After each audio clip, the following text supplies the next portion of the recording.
On my way back to the barn, we just get done at Mohawk. It's 1 o'clock. I am exhausted and very hungry. Johnny was at the barn before me, and I'm sure you're exhausted and hungry too. Everybody is. It's a nice day. It's nicer than yesterday. It was about 15, 16 degrees with a little bit of a brisk, cool wind. Well, you guys saw it in the chart lines yesterday.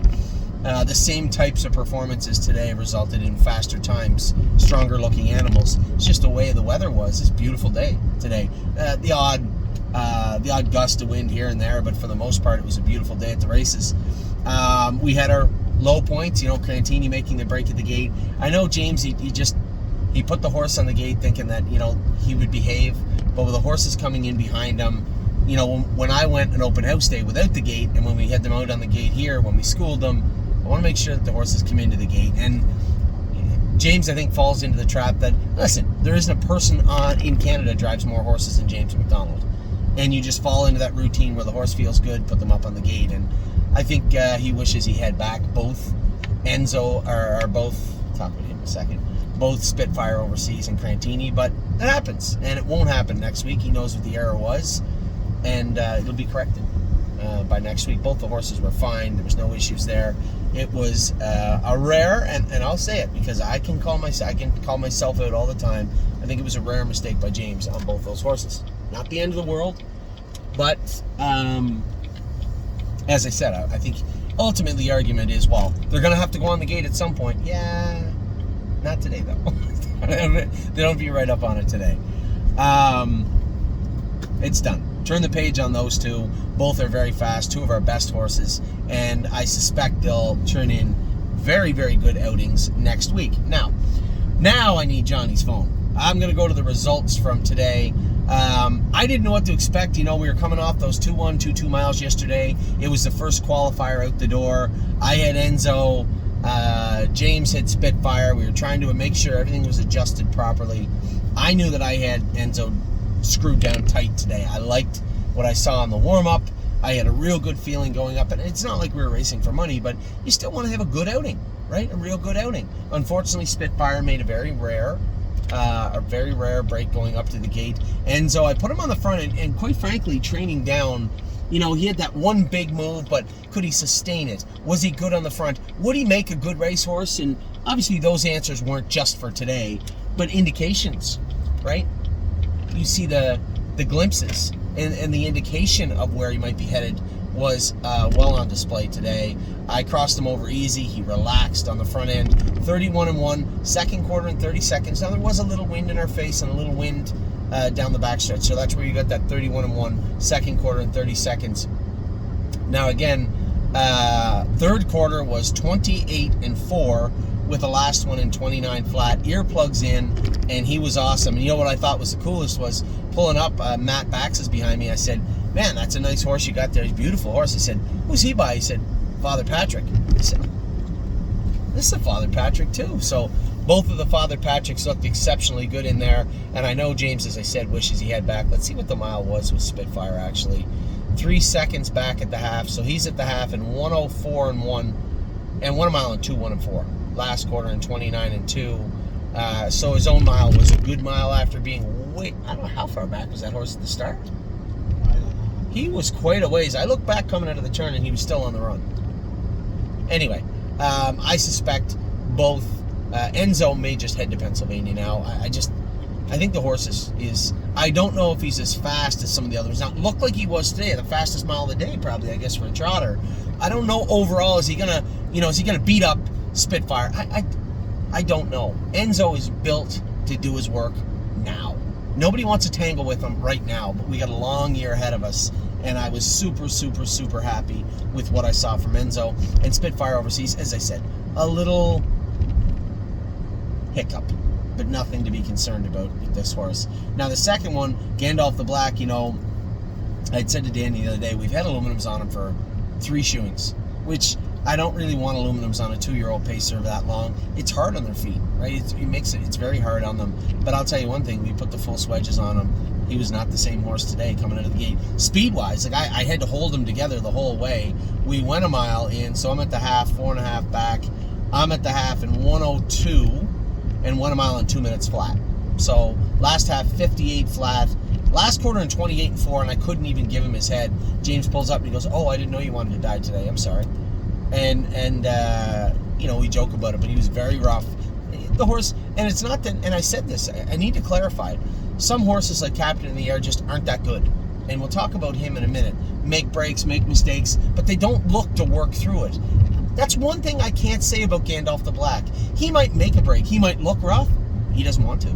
And he wants to atone for it immediately. The horse is a worker.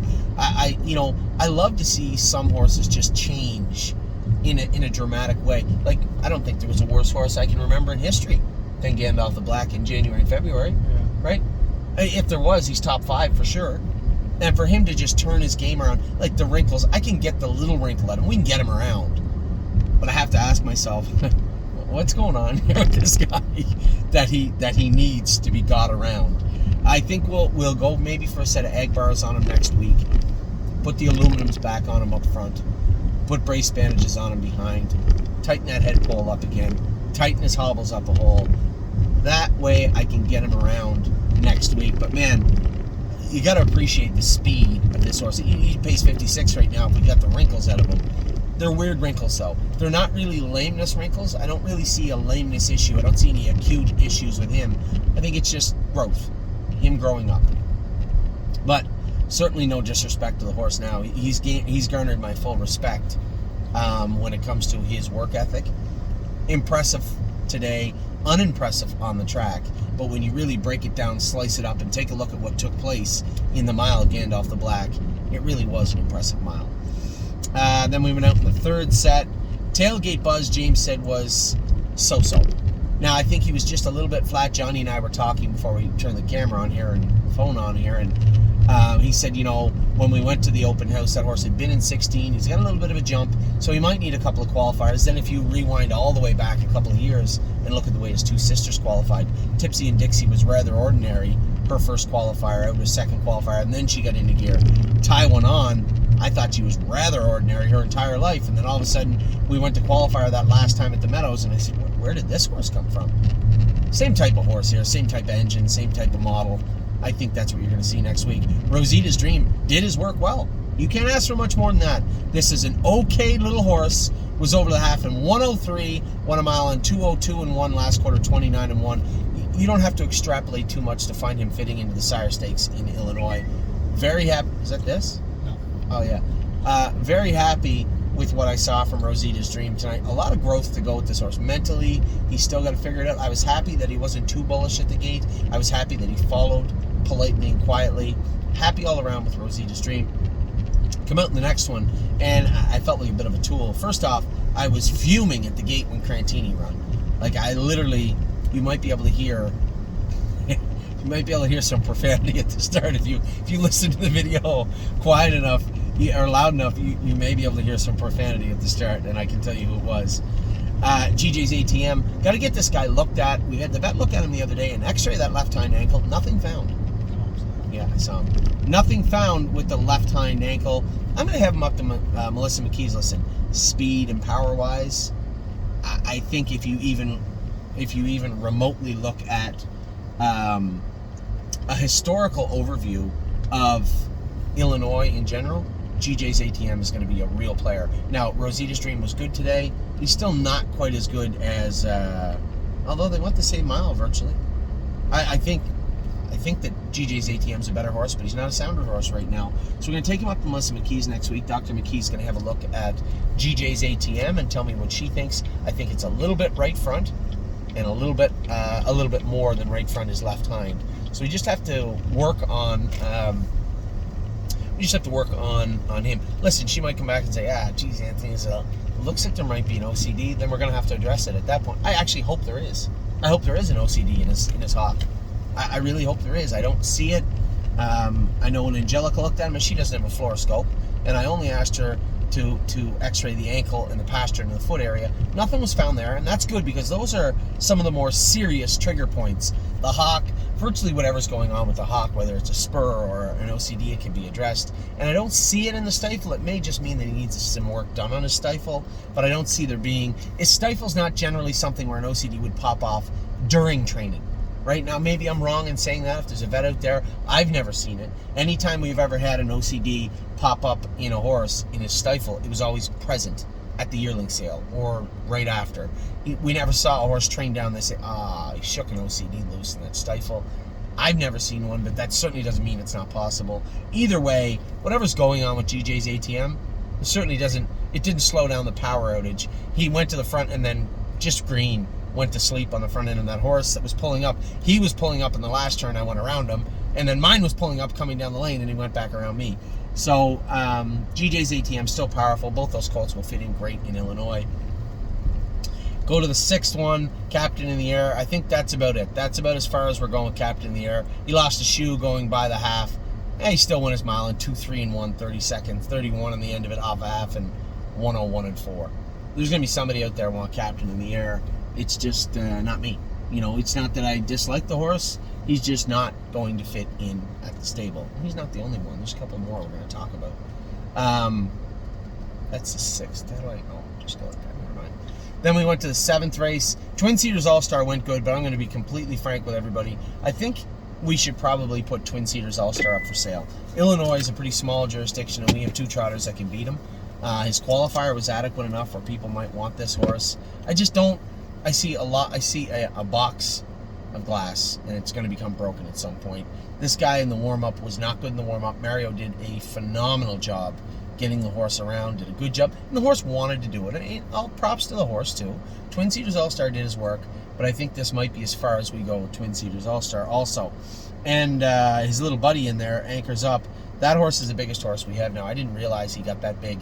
He's almost gotten so big that he's useless right now. And I don't mean that in a horrible way. This horse trained really good about a month ago, but he was a little more contained in size. Now it just looks like he's been doing steroids for a month. The horse is massive. He's just too big, quite frankly. That's the only way I can put it. Very rarely do you hear me categorize a horse as too big. I think Anchors Up is too big. I think he's going to make a decent horse for us, just not right now. And for my partners in Anchors Up, he's big and strong and flashy looking. He's always going to carry a certain amount of worth. So I think we just turn him out, bring him back, let the horse fill out. I sat behind him today. Like, his mile was horrible, but his mile, last half 59 and 4, a mile in 2:4 and 1. Last quarter in 30 and 1. Not a gross mile by any stretch of the imagination. Twin Cedars All-Star come 29 and 4, a mile in 2:3 and 4.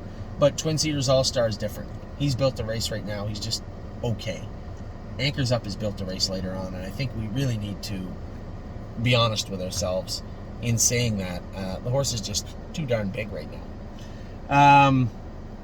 Come out in the 8th, and I was unimpressed with our pacers thus far.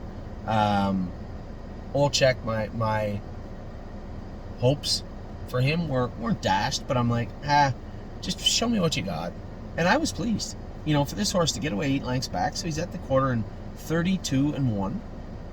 He's at the quarter in 32 and 1, goes mile in 59 and 3, 28 flat, and he was pacing. Now James was raving about Stay Thirsty to V, the Stay Hungry colt after the mile, and quite frankly, the mile of Olchek is as good or better than James's horse. Very exact same last quarter, virtually the exact same last half.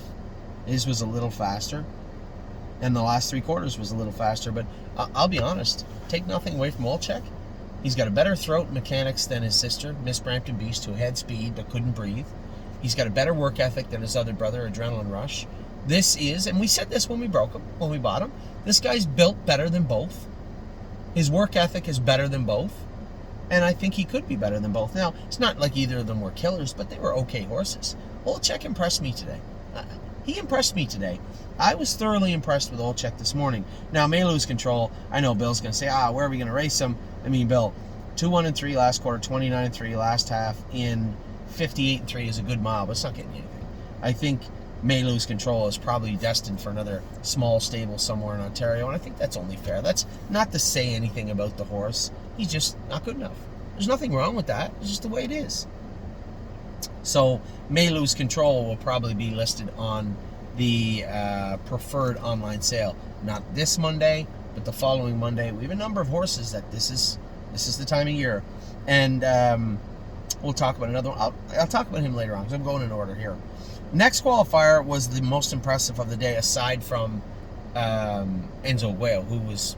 I had a lot of things happen to me in between Enzo and this qualifier. I was furious that those two horses made a break, and then Anchors Up had literally shit all over me. And now that only makes me 10 times more angry. I'm literally approaching my red line mark. I'm about to boil over. If Carter Michael Dio and Nothing But a Dreamer had made a break, the cameras would have been off because I just would have went nuclear right there on the track. And it's not... I, like you, have expectations. I expect the horses to put on a decent performance. I expect to see glimpses, right? I expect to see a little something. Well, I just said this to Johnny. There's a reason that we have drones out here for people to watch their horses train down. But we can dismiss a poor performance on the drone if it's training session. But it's tough to dismiss a poor performance at a qualifier or a race. And I don't need the horses to be bottomed out. This is where James and I differ, right? James, and you can see that in the way he qualified Brace for Landing, right? I knew it was going to happen. The horse looked fantastic, by the way. James said, perfect. The horse was awesome today. Okay, great. I don't need to bottom the horse out, but I want to see something. I want to see how the horses are going to look. I want to go home on Saturday, crack open a drink or have a drink with my wife and say, my God, that Enzo was great. That Brace for Landing was great. Carter Michael Dio, Spitfire Overseas, all their best horses were fantastic. They were yesterday, I think. I don't think there was any letdowns yesterday for the most part. No. Anyway, Nothing But a Dreamer. I'll tell you what, the most improved horse this year by far, to date right now, Nothing But a Dreamer. I sat behind him today for the first time. This horse wore zinging tight hobbles, a big head pull, a bit burr, and a Murphy blind on the inside. He doesn't need a Murphy blind. He doesn't need a bit burr. He doesn't even need a head pull. And you know what? He doesn't even need hobbles. I'm going to qualify Nothing But a Dreamer next week. No hobbles, no boots except a set of trotting boots behind, nothing up front, no head pulls, no nothing. This is by far the most improved horse I've seen all year. He was exceptionally good today. 2 minutes and a fifth off a half and 1 minute and 3/5. I let him saunter up to 3/4, 131, and he flew home. Now, James is super impressed. He said, Carter Michael Dio, he said he trot 55, 56 right now. No problem. I said, I know. Good. And I said, this horse was tremendous also. Carter Michael Dio, I think James wants to qualify without the hobbles next week also. Which, two very different situations. Nothing But a Dreamer has worn hobbles since what? To Christmas? Yeah. Since Christmas? And has worn them every time since Christmas. Carter Michael Dio never felt hobbles on his legs until 2 weeks ago. So two totally different situations, but they're both headed to the gate next week with no hobbles on. James thinks he's sitting on a mile 57, 56, 55. Just go a mile 57 in a piece, but don't go a mile 22 or I'm going to have to kill you. Nothing But a Dreamer, I'd like to go a mile 58 with him without hobbles on. I was floored by how good this horse was this morning. I expect Carter Michael Dio to come a last quarter in 28 flat wrapped up. I fully expect that. This is one of our best horses. Nothing But a Dreamer. Who's our best Ontario bred ever? Ever? I mean, we had Mischievous Rose. We had Tipsy and Dixie. Tipsy and Dixie. Grassroot horse. Who was the gold horse? Yeah, who was the gold horse we had? Remember when we first... Rose Run Speedster. Rose Run Speedster. I think this could be the best Ontario bred horse we've ever had. Now, he's 150,000 behind Tipsy and Dixie and those horses. I think this might be the best Ontario bred we've ever had. Wait, no. Grace was good last year. Yeah. 55 she trotted. Is that the only one? Am I missing one? I'm sure I'm missing a couple. I mean, that's a lofty thing to say. I just think this horse was... Of all the horses I went with in the last 2 days, nobody shocked me to where I said, wow, I didn't see that coming. I fully expected to see that coming. Not this one. The speed means nothing. He went in 2 minutes. How he did it and what he felt like doing it, that was the story. This horse does not need hobbles. I'm almost certain of it. And I wouldn't be shocked if we went qualified 57, 58 and then just took off for the summer. This is a big, strong, good-looking colt. I was floored by how good he was today. And then we had the last set. Brace for Landing. James said, I knew this was going to happen. And it's not the end of the world. He also is ready to rock. And I knew James wouldn't move him. But that's James, right? And I don't want... This is old school versus I don't even want to say new school. My school. How's that? My school. Enzo graduated from my school today. Brace for Landing graduated from James, and both schools will end you up in the winner's circle. I'm certain of it. So I'm not angry about the way he qualified the horse. I wish he'd have moved him in the last turn and stretched his legs down the lane, but it's a month before he really has to do that. He's scheduled for, I guess, another qualifier, a race here in Ontario. My plan is to have him July 8th, second division of the New Jersey Sire Stakes. The next week, the kindergarten, because there's a break in between the maiden and the July 8th. The kindergarten, the final of the New Jersey Sires. If he does well enough, he'd have to be, I think, 1, 2, 3 to make the final. That leads into the Peter Houghton. I expect him to race in the Peter Houghton. There's nothing that would lead me to believe, we're qualifying now, there's nothing that would lead me to believe that this horse can't race in the Peter Houghton. So, and that's something strong to say because he's gone in 2-1. We've already looked under the hood. This is the same horse come 27 flat in the open house. And then we'll move forward. The Wellwood, hopefully the Mohawk Millions, and so on and so forth. That would be great. A full dance card for this guy, but it all starts with a second qualifier and a maiden here at Mohawk. Now, Austral Hanover is a very unique little horse. I just assumed we'd sell him after he qualified. I'm looking at his line. Half in 103 and 2. Yeah, no, that's this horse. Half in 103 and 1. A mile and 2, 1 and 4. Last quarter 28. Who would have thought this horse come 28-3, a mile and 2, 1 and 4? This is another horse that was just disgusting. January, February, just couldn't function. Now he's putting it all together. Mario did a great job with this horse. I'm not saying we wouldn't sell him, but man, I don't know that I'd have to be in a hurry to. Here's a horse that can get out of the gate, stop him when he makes front, 32 and 1. Let somebody go, 103 and 1. Sit, 2, 1 and 4, 28 and 3. I mean, his line doesn't really look that much different than Brace for Landings, honestly. Well, who knows? Austral Hanover, impressive today. I would have thought that he would have made that list of horses we put up for sale, and he may. But I don't think I need to see it today. So that's a true breakdown of everybody. Can you pull up yesterday's real quick? That's a true breakdown of everybody. Now I'm going to give you just a quick overview of yesterday. Obviously, Leaps and Bounds I thought was good. Leaps and Bounds I thought was good. Horn Player, Una Madonna. Una Madonna caught my eye too. This is James weaving through late. Una Madonna was exceptional. You were right, by the way, and she has a wolf tooth on the right side.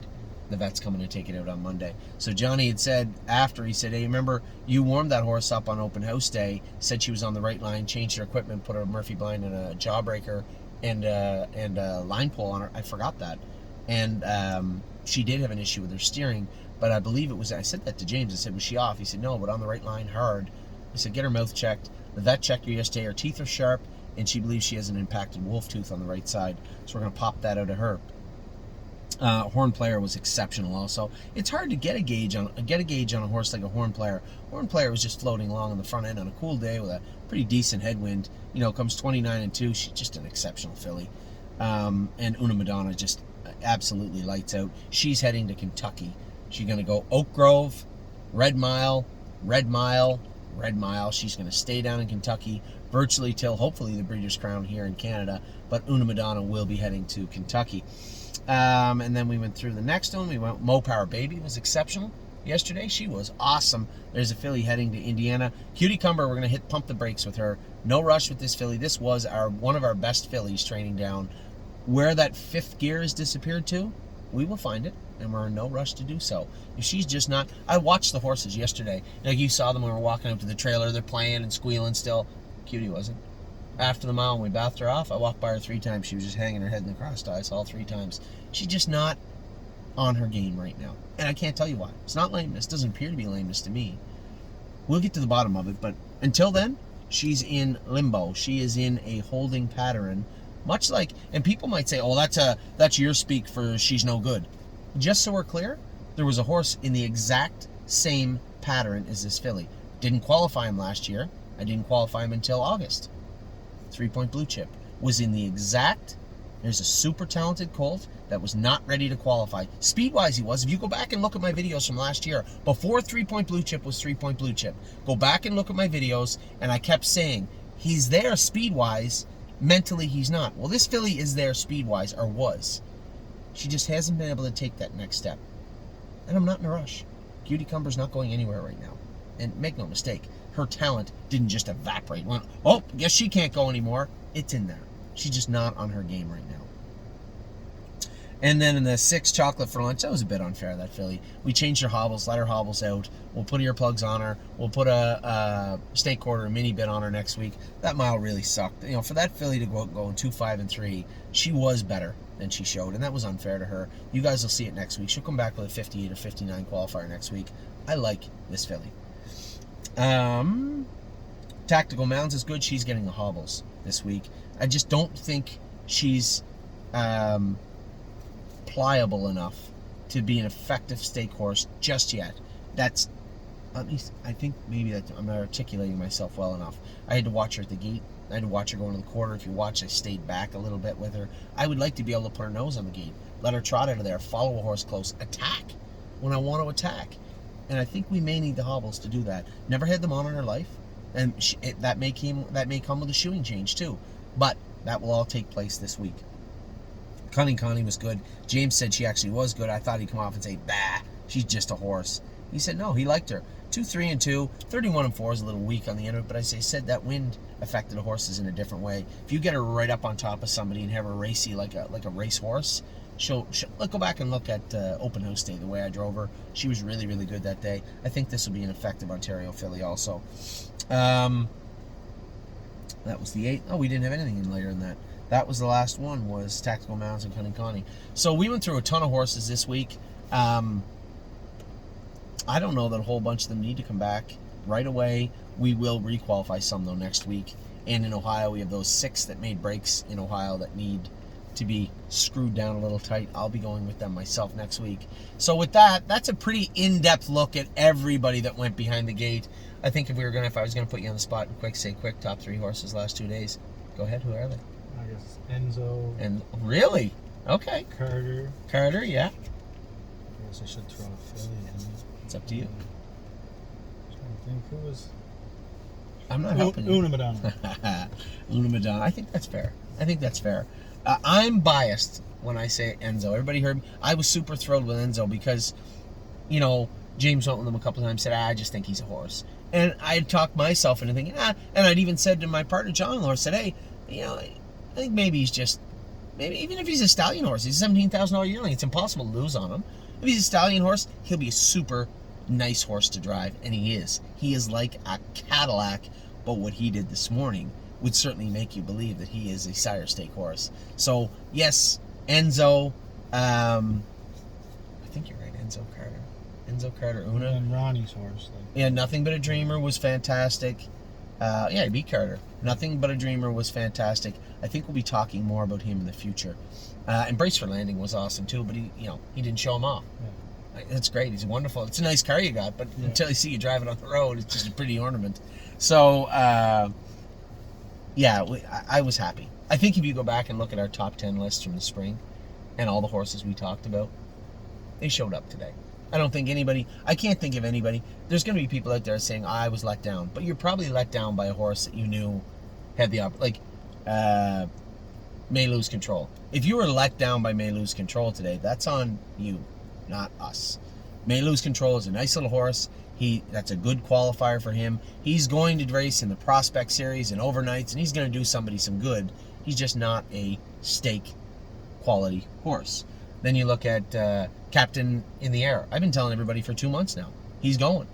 That guy just isn't a good enough horse. Again, a horse that's probably, you're going to get the wrinkles worked out of him. He's probably going to race in the I paid him into the fairs. Because I knew in Pennsylvania that I just didn't think that Captain Treacherous is? Yeah, he's a Captain Treacherous. You can pay them in the fairs? No. They have. So you didn't know that? There's a pretty vibrant fair racing scene in Pennsylvania. Oh, they go everywhere. The problem is that a lot of the fairs are over towards like Poconos and stuff, right? So you have a few around the Meadows, but Poconos and Meadows, you're talking about 4, 5, 6 hours or something. There's a lot of room in Pennsylvania, and that's why Ohio has 4 different conferences. The one we race in, it's a couple hours away, but it's up near Michigan. And then there's another one closer to Northfield. Well, there's another one in the southern part of Ohio and another one over on the other side. So, yeah, we paid Captain of the Air into the Pennsylvania fair program, and he'll do somebody some good in the fairs. He's just not going to do us some good. So none of the horses that were so-so or no good today really were surprising. Just the breakers, but you know, it's The breakers, yeah, but I'm not behind the game. Spitfire Overseas and Crantini. Like, come on. Like, I'll go with Crantini next week. I know James might throw a little hissy fit. I'm gonna go with Crantini next week, and Spitfire we'll see. But Crantini, I'll go Mount and James just gonna get hives if he watches this video. I'm gonna go Mount 57-3 with Crantini next week wrapped up, and then you're gonna get a good look at Crantini. This horse is very, very good. If we weren't talking about Spitfire Overseas and Crantini, I'd be like, yeah, we'll see next week. Those are killers. Straight up, stone cold killers. As sure as I'm wearing a blue shirt, they are killers. So we'll see everybody next week. Overall, I was super happy, and the work that people put in, like Amy, I didn't put down any of the warm up. She did all those warm up sheets and everything. She stayed up all last night doing all those warm up sheets. You know, Johnny and everybody over there warming the horse up. It went smooth. So with that, I'm going to let everybody go. Half an hour, Todd. You know now, if there's a yearling and you own it, Nick qualified, and you don't know exactly what took place and what's going on next week, you need to rewind the video and look again. So I'll talk to you all soon. It was another great day here in Ontario. Take care.